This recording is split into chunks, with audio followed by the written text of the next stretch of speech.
गुरु की साजी नवाजी प्यारी साध संगत जी, प्रेम से बोलना धन निरंकार जी। आओ सत्संग जी, गुरु की शिक्षा को मानना ही गुरु को मानना है। सत्संग जी, जैसे कि कहा है, हिंदू मुस्लिम सिख ईसाई परम पिता की सब संतान, जैन पारसी बाद में सारे सबसे पहले हम इंसान। आओ सत्संग जी, परमात्मा ने इतनी बड़ी सृष्टि बनाई है और इस सृष्टि के अंदर ही हमारी यह धरती है। सत्संग जी, जिस पर मानव विचरण करता है, यह एक स्वाभाविक बात है कि हम सब की भावनाएं एक दूसरे से अलग होंगी, चाहे कोई हिंदुस्तान में या किसी अन्य देश में रहता हो। सत्संग जी, हमारी मान्यताएं चाहे अलग हों, लेकिन सबके मन में प्रभु परमात्मा के प्रति आस्था और श्रद्धा भाव है। सत्संग जी, हम चाहे किसी भी धर्म को मानने वाले हों, इस परमात्मा शक्ति को किसी भी नाम प्रभु परमात्मा, अल्लाह, वाहिगुरु, गॉड आदि से पुकारते हों, सत्संग जी, सब मुबारक है। असल मायने में तो इंसान इस परमात्मा से ही उत्पन्न हुआ है। हम चाहें अपने आप को किसी नाम से या रूप या मान्यता के साथ जोड़ लें, वह भी मुबारक है, लेकिन हम यह बात नहीं भूलनी ही कि हम चाहें कहीं पर भी रहते हों। सत्संग जी, हमारी कुछ भी हस्ती हो, सबसे पहले तो हम केवल एक इंसान हैं। हम मानव हैं तो मानवीय गुणों को भी हमने धारण करना है। सत्संग जी, निरंकारी मिशन का यही संदेश है कि धर्म जोड़ता है, तोड़ता नहीं। हम चाहें किसी भी धर्म को माने, परंतु हमारी भावना एक मनुष्य को दूसरे मनुष्य से जोड़ने वाली रहे।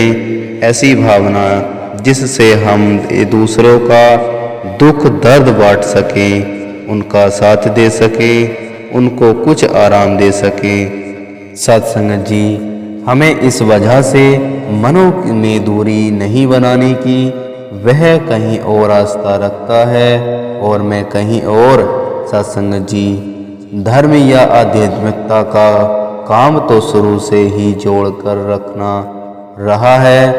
यह मनों से दूरियों को कम करने और एक दूसरे को आपस में जोड़ने का साधन है। सत्संग जी, सबसे पहले हम एक मनुष्य बन जाएं, जो संत महात्माओं, गुरु पीरों ने हमें संदेश दिए हैं, वही बात हर धर्म सिखाता है। सत्संग जी, पर हम शायद गुरु को मानते हैं, पर गुरु की शिक्षा को नहीं मानते। गुरु की शिक्षा को मानना ही गुरु को मानना होता है। शिक्षा तो हमेशा एक रही है कि हम अपने दिलों को विशाल कर लें और सबके लिए अपने दिलों में प्यार, करुणा, दया और सहनशीलता वाले भाव रखें। हम संसार में अमन पैदा करने में अपना योगदान दें। सत्संग जी, संसार में सब अपने हैं, कोई बेगाना नहीं। यह भाव रखते हुए अमन और एकता कायम करें। सत्संग जी, यही हमारे जीवन का लक्ष्य रहे। हम ऊंच नीच, खान पीन, जन्म स्थान, भाव, पहनावा, जाति पाति आदि ऐसी कोई वजह से जो हमें दूसरों से अलग कर रखती है, सत्संग जी, कभी ऐसा आधार लेकर भेदभाव न करें। सत्संग जी, दास को एक कहानी याद आ रही है कि एक बार एक टीचर ने अपने घर पर ट्यूशन के लिए बच्चों को बुलाया और कॉफ़ी पिलाने के लिए एक जगह पर थर्मस में कॉफ़ी और गिलास रख दिए। कुछ गिलास कांच के, कुछ स्टील के और कुछ प्लास्टिक के भी थे। फिर बच्चों से कहा कि आज हम पढ़ाई बाद में करेंगे, पहले आप सब कॉफ़ी पी लें। बच्चों ने कॉफ़ी पीने के लिए गिलास उठाए और कॉफ़ी पी ली। फिर सब बच्चे टीचर से पूछने लगे कि आज आपने कॉफ़ी क्यों पिलाई? हम तो पढ़ने आए थे, पर आज आपने पढ़ाने से पहले हमें कॉफ़ी पीने का आदेश दिया। तो टीचर ने समझाया कि आज हमने एक बहुत अहम सबक सीखा है।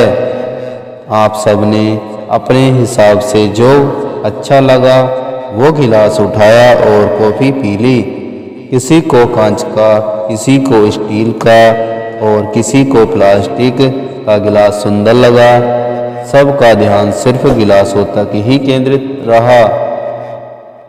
जब दूर से यह गिलास देखे तो यही मन किया कि काश वह गिलास मुझे मिल जाए। इसी भाव में फटाफट एक होड़ लग गई और एक दूसरे को धक्का भी मारा ताकि हम अपने पसंद का गिलास उठा सकें और उसमें कॉफ़ी पी सकें। तो हम कॉफ़ी का पूरा स्वाद नहीं ले पाए, बस गिलास पसंद करने में अपना पूरा ध्यान और समय लगा दिया। मूल कार्य तो कॉफ़ी पीना ही था, लेकिन उस मूल को तो पीछे छोड़ दिया और बाहरी सुंदरता और पसंद भी सीमित रह गई। टीचर ने तो कॉफ़ी के बारे में कुछ समझाया था, पर बच्चों का ध्यान कॉफ़ी में नहीं बल्कि गिलास में चला गया। हमारे जीवन में भी कहीं ऐसा तो नहीं? हम सब जहाँ पर भी आस्था रखते हैं वो मूल्य रूप से ही यही एक संदेश दे रहा है सत्संग जी कि ईश्वर की पहचान करनी है। सत्संग जी वह करने की बजाय हम काफ़ी चीज़ों पर ध्यान ज़्यादा दे रहे हैं। हमें चेतन रहा है और ईश्वर रूपी अपने मूल्य से ज़्यादा नहीं होना है, जो हमारा अस्तित्व है और जीवन स्रोत है। सत्संग जी प्रेम से कहना, धन निरंकार जी।